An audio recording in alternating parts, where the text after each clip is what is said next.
Welcome to the MOOCs course Mechanical Unit Operations. The title of this lecture is Flotation. So, in the flotation what we do, we take the differences in the surface characteristics, and then considering those differences in the surface characteristics, we are going to do the separation of these solids from the mixture. So, here we get natural ores in big lumps kind of things. Whatever the ores that we get from the nature, we have in a bigger size in general.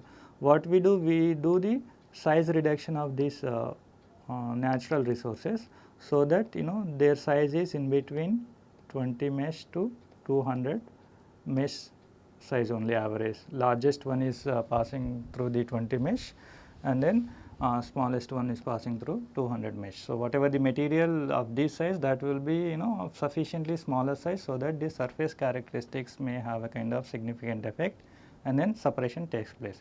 So, now when you take these natural resources from earth, whatever you get, right, when you crush them into the smaller fraction, there is a kind of mud and another kind of impurities are also there. Let us say you have a active mineral ore and then gangue present in that mixture finally. Okay. So, now you wanted to separate active mineral ore from that gangue. So, how to do based on the surface characteristics differences, that is what we are going to see in flotation. So, here what we do, this mixture whatever is there, so that is having the active ore plus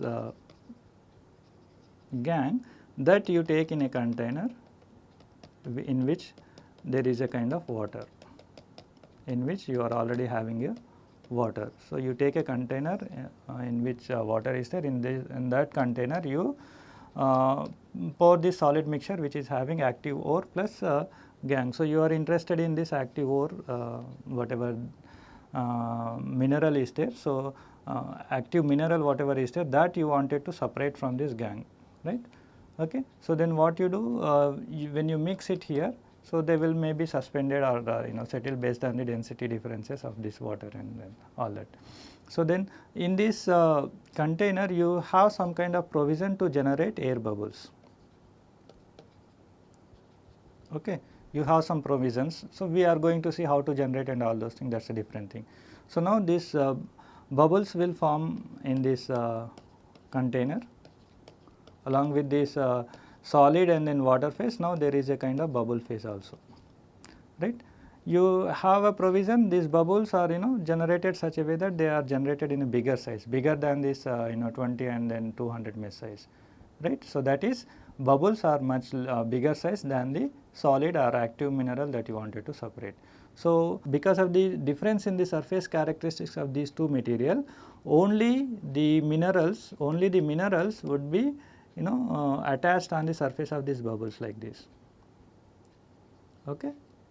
Okay, because of the differences in the surface characteristics, only active ore whatever is there, that will be attached on the surface, and then initially bubble was only one phase. Now, the solids are also adsorbed on the bubble surface. So, then the average density of this bubble is going to be changing, right. Initially air bubble density, air density whatever is there, that is there. Now, onto this bubble surface solids, active ores are being attached. So, then their average density is going to be different, right. So, whatever is the density, average density of bubble adsorbed with solid is there, that average density is lower than the density of water, that is lower than the density of the water in general. So, then what happens, because of that one, these bubbles will raise up to the interface, will raise up to the interface, and then when they raise, they carry the particles attached onto the surface.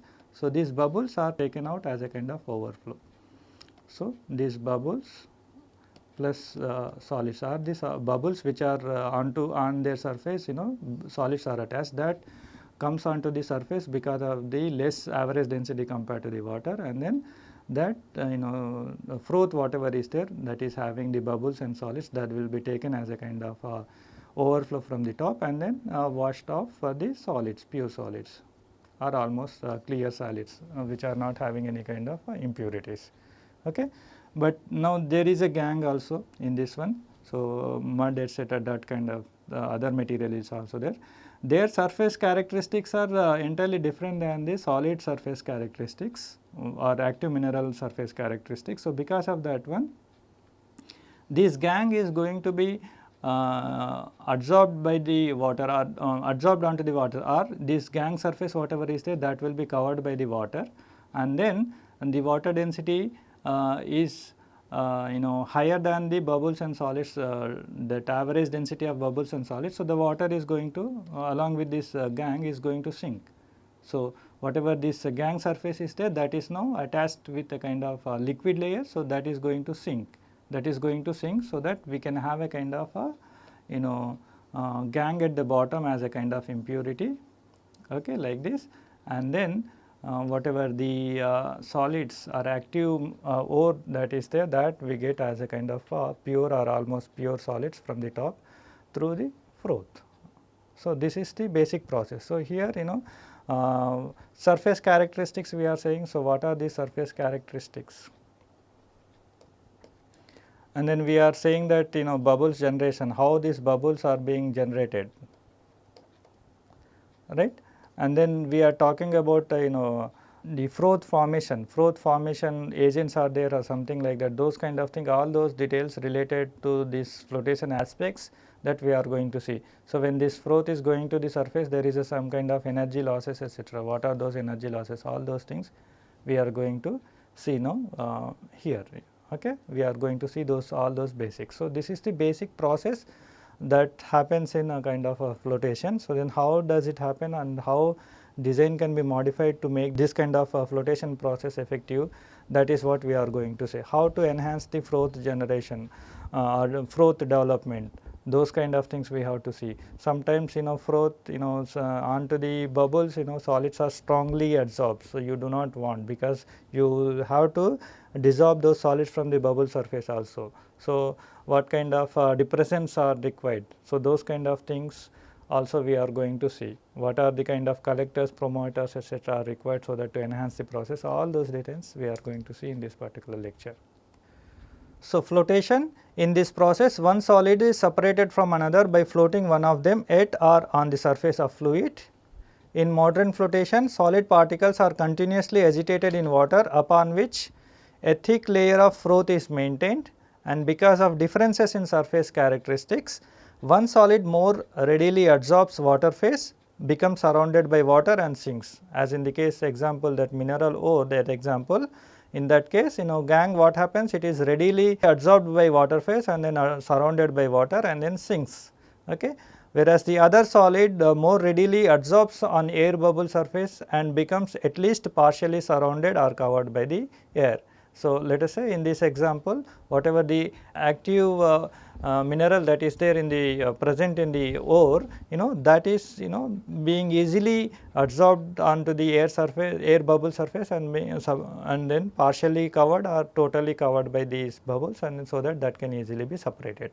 So, this is what the difference, because of the surface characteristics differences, one solid phase sinks in the container and then another solid phase floats along with the bubbles and then taken as a kind of a separate phase, pure phase, like that.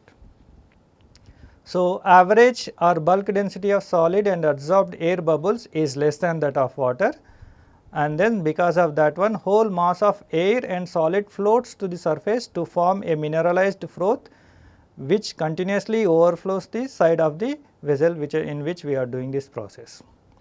Flotation is capable of separating materials regardless of their density differences, because separation by froth flotation depends upon the surface characteristics of the material.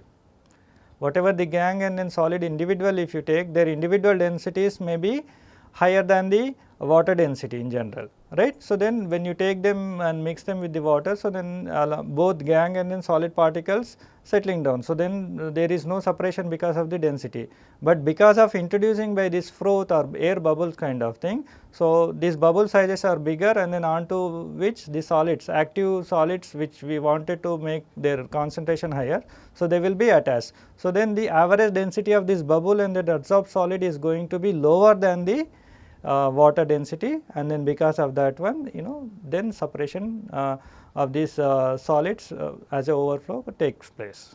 So, that is the difference. So, that is the reason the separation here is not based on the density difference, it is because of the difference in the surface characteristics. Because of that surface characteristics differences only, the average density of the bubble phase or the froth plus solids is going to be less than the density of water, then only the separation is taking place. So, though the density is coming into the picture, basically it is the surface characteristics, because of that the average density of froth and solid is going to become less than the density of water and being separated as a kind of overflow from the top.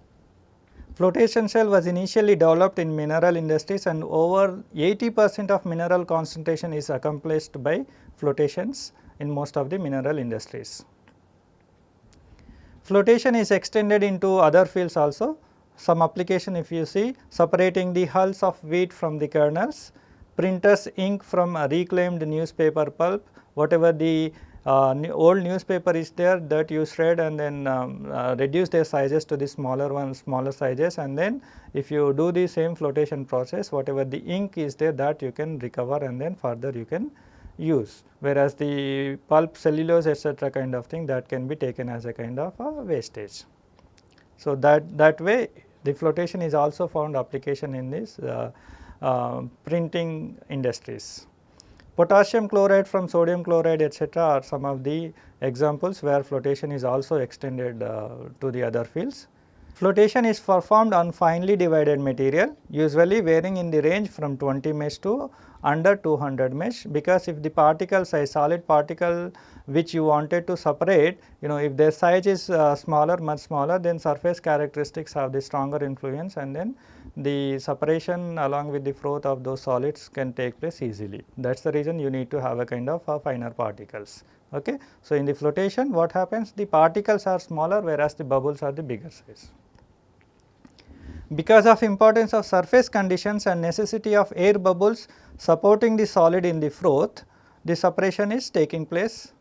So, what is the principle of floatability? We have seen that experimentally how the separation takes place, that we have seen, right, but what is the floatability principle in general, that we are going to see. What happens in general, like that finely crushed very small fine solid particles are taken along with the bigger bubble size kind of thing and then floating on the surface. What happens, what is that principle that is occurring in this floatability, that we are going to see. Flotation depends upon the relative adsorption or wetting of the solid surface by the fluid. This in turn is controlled by surface or internal energy, of which interfacial tension is the intensive factor. So, these surface characteristics whatever been discussing, this is the one, this interfacial tension is the very important intensive factor that is deciding the performance of flotation cell. Any surface such as that between water and air resists extension and behaves exactly as if it were in tension. It is this interfacial tension which tends to make small masses of water in air take on a spherical shape or become drops, right. Sometimes what we see in the air, the water droplets are forming and then settling down because the water density is higher than the air density, right. But this water, why it is not falling as a kind of sheet, why it is forming a kind of a drop, because of this interfacial tension. Okay. Interfacial tension, in other word, it is a kind of a resistance to extension of the surface, whatever the resistance force is there, that is interfacial force. So, then this interfacial tension, what it is doing, it does not allow the material to stretch, rather it will so since it is not allowing to stretch, the material what it will try to take a different from where the energy is going to be the lower, which is having lower surface area can be developed. So, when the water droplet that is forming, that spherical droplet whatever the surface is there, that is having the lower surface for the same amount of material. So, same volume of the material that is considered. So, because of that one, rather being stretching out, it is forming a kind of droplet. Okay. So, it is this interfacial tension which tends to make small masses of water in air take on a spherical shape or becomes drops. Other way also, if you see, similarly small masses of air in water take on a spherical shape or become bubbles, as sphere has the least surface per unit volume. This is the reason.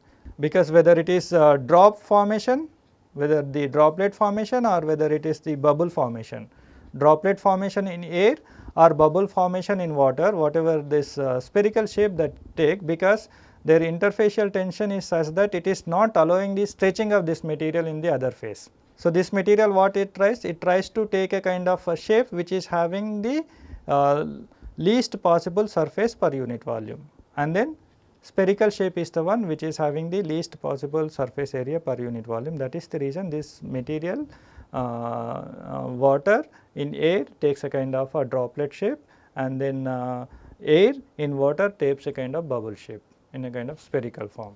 Okay. So, interfacial tension can be measured as force resisting the extension of the interface. So, this interfacial tension, it does not allow the material to extend the interface. So, because of that one, that material what it will try to take the form whichever is having the least surface area per unit volume. So, interfacial can be measured as force resisting the extension of surface or extension of interface. Its relative values may be determined by angle formed between the surfaces or interface when 3 or more faces are in contact and at equilibrium. So, how much is this interfacial tension, that we wanted to know, right. Now, this material, right, let us say whatever is there, rather forming a kind of sheet like this, it is taking a kind of droplet form because of the this interfacial tension, because that interfacial tension is resisting or offering the resisting force for this water not to extend its surface. So, then this water what we is trying, it is trying to take a shape which is having the lower surface area, right. So, what is that magnitude of that interfacial tension that causing here? That if you wanted to know, you need to know the contact angle. You need to know the angle formed between the surfaces or interface when 3 or more faces are in contact and at equilibrium. That angle is known as the kind of contact angle. Okay. So, that is very important one. So, in general, the sum of components of the interfacial tensions equal to 0. If you have a more than like 3 faces, 3 or more forces are there. So, more than 3 or 4 components of this interfacial tensions may be there. So, when you take the sum of the components of the interfacial tensions, that becomes equals to 0, because that is at equilibrium. If one of the face is a solid representing a rigid plane surface and the other 2 phases are fluids, the balance of forces parallel to surface of the solid gives this expression. Like let us say you have a kind of a solid surface like this, and there is a liquid and then gas, all 3 are in contact. So, let us at this point if you wanted to know the contact angle. So, then at this point what is happening, how the interfacial forces are acting, that you wanted to know at this point. So, at this point let us say contact angle is theta. We are going to see how to measure this one, contact angle is theta.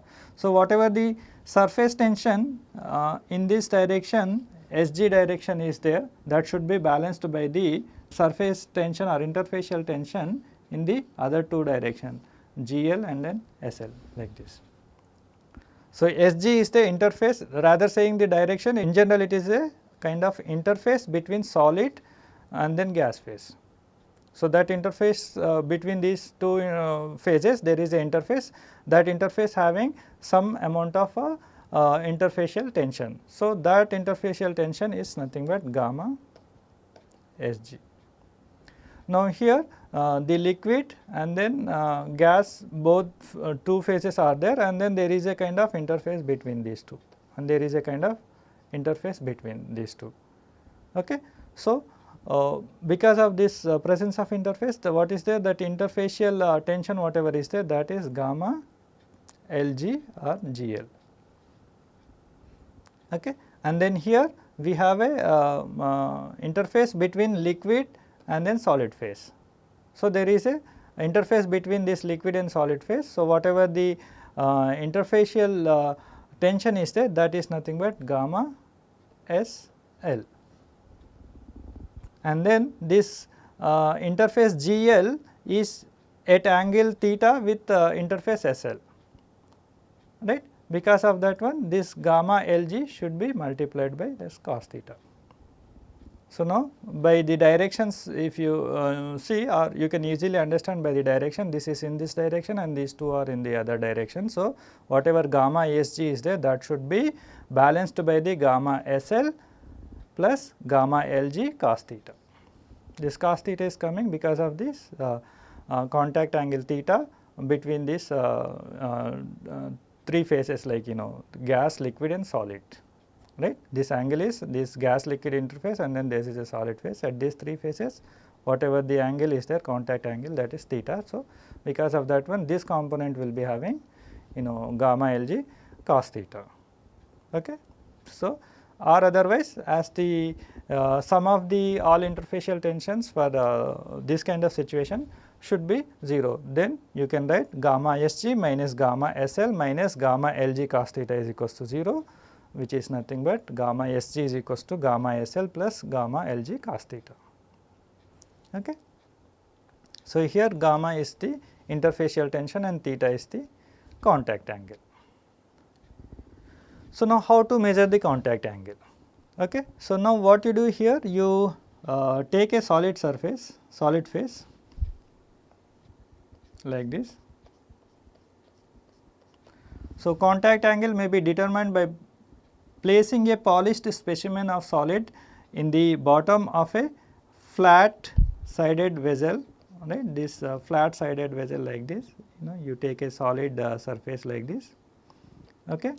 And then depending on the conditions, it is desired to measure. Surface of solid may be clean or it may be carrying a film of adsorbed material, okay. It may be clean or it may be having a kind of adsorbed material, depending on what conditions, for what case you wanted to measure these conditions. If you wanted to measure the contact angle for the pure solid phase, then there should not be any kind of film on this one. If you wanted to find out the contact angle of the film, then the solid surface should be carrying a kind of adsorbed film material. Okay. Then liquid to be investigated is poured into the vessel until solid is at least 1 inch under the liquid. So, what you do, you take this solid or you place this solid in such a way that in the liquid phase, for which you wanted to do this investigation of the contact angle, that you place it here, so that solid is at least 1 inch under the liquid. Solid is at least 1 inch under the liquid. So, then this is the liquid interface, this is all liquid kind of thing. Okay. Then a flat ended capillary is introduced perpendicularly over the solid and air is cautiously blown through the capillary until the bubble makes contact with the solid. So, this is a capillary you have. So, you take a capillary here and then perpendicularly like this you put it and then cautiously blow air through it, so that a kind of a bubble forms, and then blow this air until this bubble makes contact with the solid. Let us say it is, if the bubble is forming like this, okay, and then you can see here between this solid phase and then this bubble phase, there is no contact, and then liquid is coming and then occupying this one between these two phases. Okay. Between this bubble phase and then solid phase, there is no contact, and then whatever the interfacial distance between these two there, that is occupied by the liquid. What does it mean by here? There is no contact between the bubble and then solid phase, or all three phases are not in contact with each other. So, then contact angle is 0. So, that the contact angle is 0. So, for this solid surface, when you take these three phases in a kind of combination as a system, then contact angle is 0, okay, because it is not attached. It is not attached to the solid surface. So, if the contact angle is 0, that means solid is not being attached to the bubble surface, or bubble is not making any contact with the solid. That means it is not going to float, and then the flotation is not going to be effective for this case. Okay. So, indirectly, if you have the more contact angle, more contact between the solid and then bubble phase will take place, and then more floatability of that material will be there, and then that can easily taken as a overflow through the froth from the top. As a froth from the top, it can be taken as a kind of overflow. Okay. So, that is the case. Now, you take the other case where there is a kind of a contact angle, alright. So, let us say the same solid surface now, whether it is clean or attached with a kind of film, depends on for which you are measuring the this contact angle. Let us say if you are measuring contact angle for pure solid surface, so that surface should be pure and there should not be any material attached to the surface. If you wanted to measure the contact angle for some foreign material, then that material has to be attached as a kind of thin layer on the surface, solid surface, and then similar process we have to do. So, let us say this solid surface is there, and then whatever the liquid you wanted to measure for which you wanted to do this thing, so that you pour. Okay. So, that you pour on this one, so that until the solid surface whatever is there, that should be at least 1 inch under the liquid. So, this distance between solid surface and then liquid surface should be more than 1 inch. This distance should be more than 1 inch, right. Okay. So, now it is like this liquid is initially like this. Initially liquid was occupied this area also. Okay. Now, in this one you take a capillary and then perpendicularly you place like this, and then carefully you blow air so that the bubble forms, and then you blow air continuously until this bubble reaches the solid surface and makes the contact. So, now if the bubble is making a contact with the solid surface, so now here this liquid, gas and solid, liquid, this is the liquid phase, this is the gas phase, and this is the solid phase. All three phases are making a contact at this point. All three phases are making a contact at this point. So, if you draw a tangent here, whatever this angle is there, that we call it as a contact angle. That we call as a contact angle, and then this contact angle is a kind of very important requirement in order to know the interfacial tension. Okay. This is how you can measure the contact angle for a given system where 3 or more phases are in contact with each other and then are at equilibrium. Okay. So, now you can see the difference here. When there is no contact, or when there is a contact angle is 0, this all three phases are not coming into the contact at any point. That is what it mean by. So, this is gas phase and then liquid phase. There is a contact between liquid phase and gas phase, right, but there is no contact with the solid phase and then gas phase. Liquid and solid phase also there is a contact here, right. Liquid phase and then solid phase also there is a contact, liquid phase and then gas phase also there is a contact between these two, right, but there is no contact between gas and solid phase.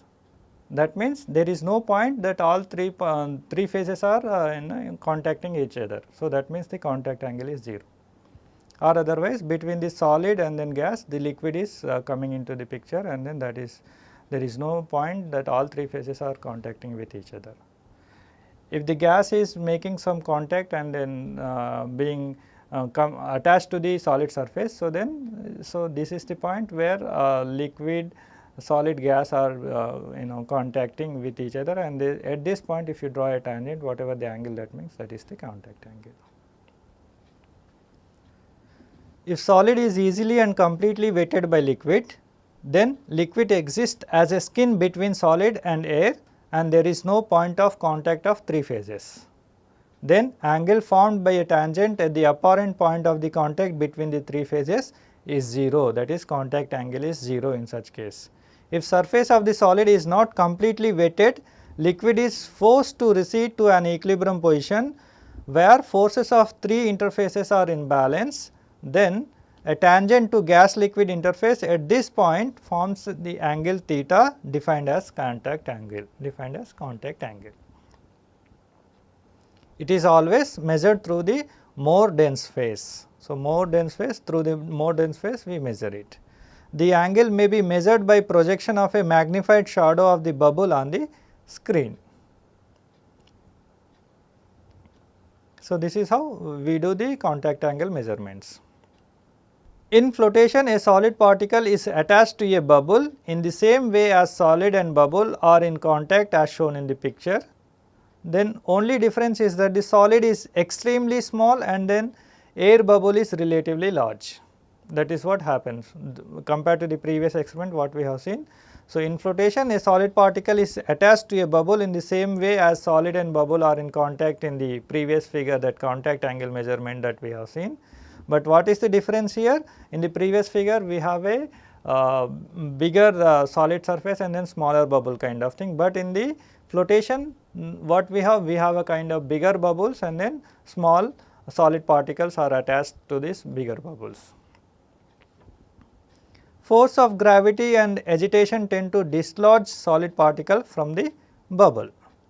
If the contact angle is small, liquid will advance over the surface of the solid and then surface forces holding the solid and bubble together are weaker. As I said, if the contact between the gas bubble and then solid is not there, so then obviously the separation will not take place in the flotation. So, that means smaller the contact angle, weaker is the interaction between the solid and then bubble.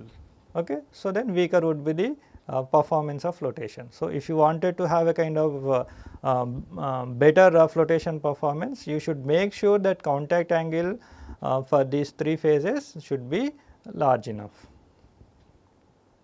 A large contact angle means easy floatability. When a solid particle attaches itself to a bubble, there is a loss in surface energy. That loss, let us say minus delta E per unit area of surface sigma, equal to the loss in surface tension.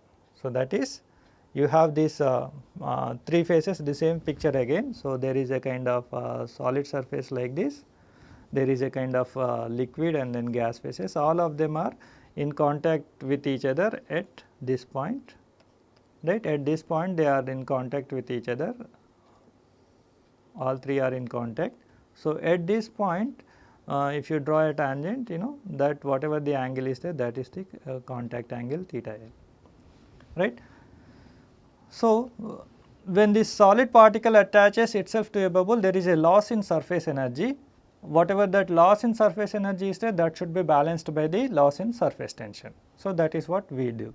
Let us say the loss in surface energy for this point, if you see at the contact point, so that is let us say delta E, right, that should be balanced by the loss in surface tension. So, surface tension in this direction between this solid and gas phase is nothing but gamma Sg multiplied by the unit area of surface between the solid and liquid, that is let us say delta sigma Sg, right.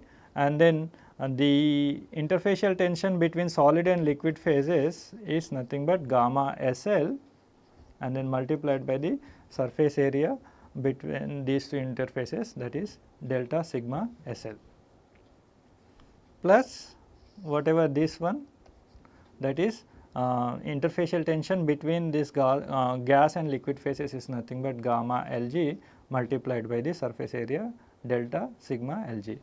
Previously what we have seen, like this gamma Sg is equals to gamma Sl plus gamma Lg cos theta. Following these directions, following these directions, right, what we can understand here, we can understand delta sigma Sl is equals to delta sigma Lg is equals to minus delta sigma Sg. That is what we can understand here. So, when you apply this relation here in this above equation, then you have minus delta E divided by delta sigma Sg is equals to gamma Sl plus gamma Lg minus gamma Sg, that is what you get. But we have already seen that gamma Sg is equals to gamma Sl plus gamma Lg cos theta. So, in place of gamma Sg, you substitute here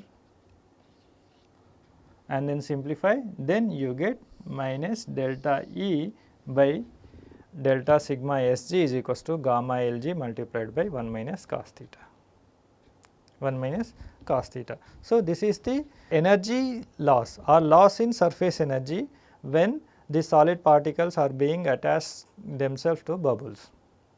So, when a single if you take a kind of single solid particle, when a single particle is being attached itself to a bubble, obviously there is a kind of loss of surface energy. That loss of surface energy you can calculate by this expression, because that loss of surface energy must be balanced by the loss in the surface tension. So, when you do this balance and then simplify, you can get this energy, loss in surface energy.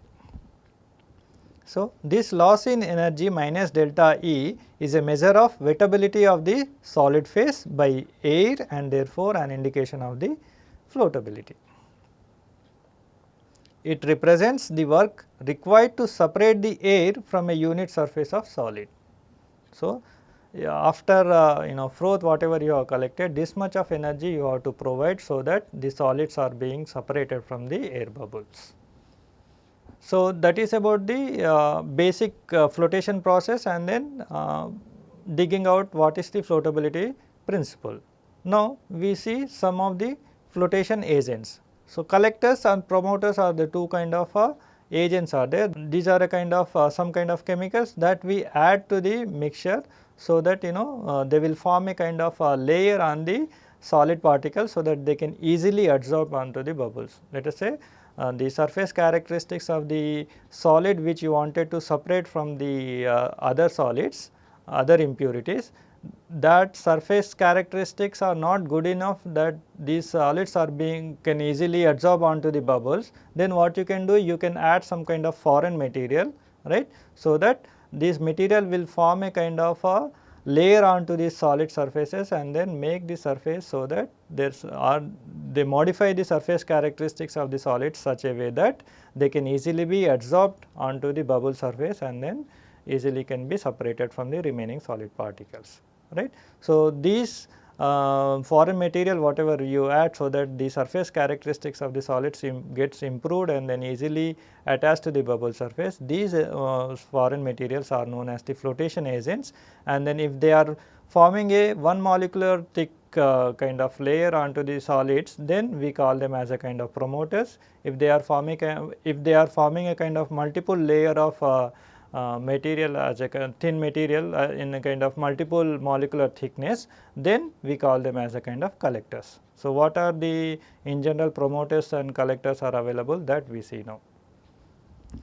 Collectors and promoters are reagents which are adsorbed on the surface of solid as a very thin film, and because of their properties thereby increase the contact angle, right. So, when you attach this reagent onto the solid surface, whatever the contact angle of the pure solid is there, that will be increased because of this adding these collectors or promoters, and then contact angle is increased, that means they will be easily attached to the bubble surface, and then floatability will increase. The separation would be better. Promoter is a agent forming films one molecule thick in general, such as sodium xanthate, which is adsorbed on lead sulphide and oriented with the xanthate radical toward the lead and the hydrocarbon part outward.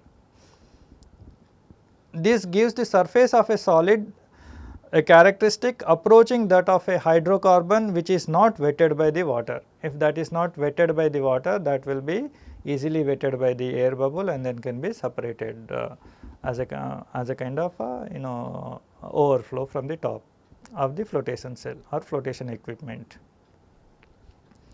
If the adsorbed material forms films several molecules thick, it is called a collector.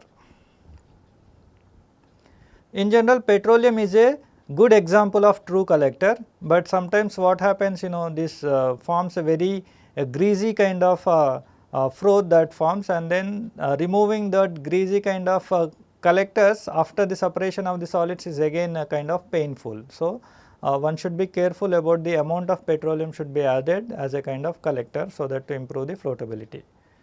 But this petroleum has the disadvantage of making a greasy froth containing a sticky mass of bubbles, difficult to break down in the subsequent sedimentation operation after these solids are being separated from the other solids as a kind of froth. So, whatever the froth that is containing the solid particles. So, that froth etcetera are becoming strong by adding this petroleum. So, the interaction between the solids and then bubble is very strong because of this greasy froth by adding this petroleum. So, these are the promoters and collectors, it is enhancing the surface characteristics, but after that you need to separate them, because you do not want those foreign material in subsequent operations. In some kind of subsequent operations with the solids, even minute traces of these promoters or collectors may be very disadvantageous. Okay. So, that is the reason one should be careful about adding the petroleum, and then how much petroleum amount should be added, one should be very careful about them. Pine oil generally classed as a frothing agent, but also acts as a collector and is not so sticky as cryxylic acid and petroleum. Common promoters used in mineral flotation are xanthates, aerofloats and thiocarbamylides. Quantity of these promoter reagents used in general about 0.05 to 0.15 lb per ton of solids treated. You can see how small traces, how small quantities are being added in general, 0.05 lb to 0.15 lb per ton of solids. Such small amounts one has to add in order to get the promoters, that is forming one layer of one molecular thick layer. Somewhat larger quantities of collectors up to about 1 lb per ton may also be used. If you wanted to have a kind of many layers of this foreign material being form a kind of many molecular thing thicker, then you can add up to 1 lb per ton of this material. So, then you can treat them as a kind of collectors. Greater the length of non-polar or hydrocarbon part of the molecule, more the surface approach that of paraffin and greater the contact angle. Now, we see frothing agents. So, previously whatever the promoters or collectors are there, they are a kind of a flotation agents. They are a kind of a flotation agent which enhance the surface properties of solids, so that they can easily be adsorbed on solids. Because of adding this flotation agent, the contact angle increases and then they can easily float. So, that is the reason they are known as the flotation agents. But sometimes you need to have a kind of agents which improves the bubble formation, froth formation also. It is not necessary that always because of the solids surface characteristics that the flotation suppression is takes place. It is also important in some applications. In some applications it is also important to make sure that a sufficient amount of froth is forming, right. If the solid materials are such a way that by generally by aerating or something like that, you may not able to generate enough amount of bubbles. So, under such conditions you can add some kind of reagent like promoters, collectors for flotation as you are using. Similarly, you can add some kind of reagents or chemicals which can enhance the froth formation. Okay. So, they are known as the frothing agents. These are required to prevent coalescence of air bubbles when they reach the surface of water, thereby maintaining a persistent froth. These agents must be sparingly soluble in water without appreciable ionization and be adsorbed in the interface between water and air, tending to reduce surface tension of water. Heavy alcohols such as hexyl alcohol possess these properties. If two air bubbles collide, the skins interface containing the water and alcohol stretch, but do not break, and then bubbles do not coalesce. That is the purpose of these frothing agents. Because at the point of contact, stretching of the film allows water molecules to come into the interface, increasing the surface tension at that point. Alcohols below amyl are too soluble and above octyl are too insoluble to make satisfactory frothing agents. So, one should be careful about these alcohols. Cryxylic acid produces an unsatisfactory brittle froth unless used with a trace of petroleum. Pine oil, a mixture of compounds, and eucalyptus oil are good frothing agents requiring no additions. About 0.05 to 0.3 lb of frothing agent is used per ton of the solids treated in general.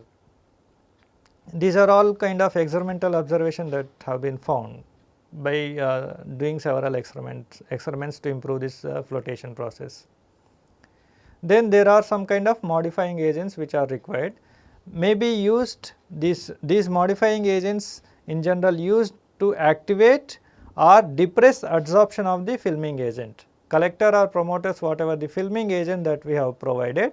So, sometimes it is also required to remove them, or sometimes you want to enhance their activity also. So, either to activate or to depress the adsorption of the filming agent, we may need some kind of modifying agents. What are they that we see? These modifying agents react with the surface of solid either by chemical action or by adsorption to change the character of the surface of one or more of the solids, so that thereby preventing adsorption of the collector or promoter on the solid. Addition of copper sulphate activates the surface of zinc sulphide, so that later is readily floated if a small quantity of copper sulphate is added in conditioning tank. This may be due to the formation of copper sulphide or perhaps metallic copper on the surface of the zinc sulphide. Another parameter is acidity or pH of the water is an important factor controlling or modifying the ease of filming, and in many cases flotation is possible only within a narrow range of pH. So, this another kind of modifying agent is that that modifies the pH, because few cases what happens, this flotation is good only under narrow range of pH. If you want to bring the pH of the system to that narrow range, so then you may need to add some more modifying agents. So, for this reason sodium hydroxide or calcium hydroxide may act as either activators or depressants depending upon conditions. Sodium cyanide is a depressant for iron sulphide if the latter is present with the lead sulphide. Okay. But after the PBC is floated, an increase in concentration of xanthate will float the iron sulphide as well. Depressants such as sodium silicate, sodium metaphosphate or soluble starch may be added when necessary to break up agglomerations of minerals and gangue. Okay. This is about the some basics about flotation process, flotation principles, and then flotation agents, froth forming agents, modifying agents. Those are the required information to know if we are undergoing a kind of flotation processes. So, you need to have information about these agents and then these processes, principles, etc. that we have seen. Now, what we see? We see a kind of summary of flotation reagents. Collectors, either by chemisorption or by physisorption, we can do this forming a layer of foreign material onto the solid surface of several molecule thick size, right. So, that can be done either by chemisorption or by physisorption. Increase natural hydrophobicity of surface and then increasing the separability of hydrophobic and then hydrophilic particles. Then some types of collectors are xanthates, potassium amyl xanthate, sodium isobutyl xanthate are good collectors. Dithiophosphates are also good collectors, like something like thiocarbamates, xanthozane formates, thionocarbamates, thiocarbonylites, etc. Then frothers are the frothing agents, pine oils, alcohols, polyglycols, polyoxyparaffins, xylenol, etc. are good frothing agents. Then modifiers like activators or depressants, etc. So, are also pH modifiers. So, some of the pH modifiers are lime, soda ash, caustic soda, acids such as hydrochloric acid, sulfuric acid, etc. Cationic modifiers are such as barium 2 plus, calcium 2 plus, copper 2 plus, lead 2 plus, etc. Anionic modifiers such as SiO3 2 minus, PO4 3 minus, Cn minus, CO3 2 minus, etc. are good modifiers.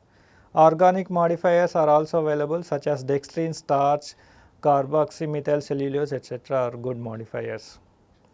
De-inking can also be enhanced by flotation, that is what we have seen as a kind of one of the example where flotation is also used other than the mineral industries. So, there are some chemicals are required for this de-inking, either as a kind of collectors or modifiers or froth agents, they are we see. So, in order to control the pH of the system, then in de-inking process you can use sodium silicate, sodium hydroxide, or calcium ion sources like hard water, lime or calcium chloride, etc. you can use. If you need collectors for such processes, fatty acids or fatty acid emulsions, fatty acid soap solutions can be used as a collectors for this de-inking process using the flotation principles. This is the summary of flotation reagents. Now, the references, we have several references. First one is Unit Operations of Chemical Engineering by McCabe, Smith and Harriet. The other one is Unit Operations of Particulate Solids Theory and Practice by Ortega-Rivas. Then Carlson and Richardson's Chemical Engineering Series, second volume by Richardson and Harker. Transport Processes and Unit Operations by C.J. John Coplis. Unit Operations by Brown et al. And Principles of Unit Operations by Faust et al. So, this is a very good book for this chapter that we are discussing now on flotation. Some material you can also find in this book, Richardson and Harker. Some information is also available in this Ortega and Rivas. Thank you.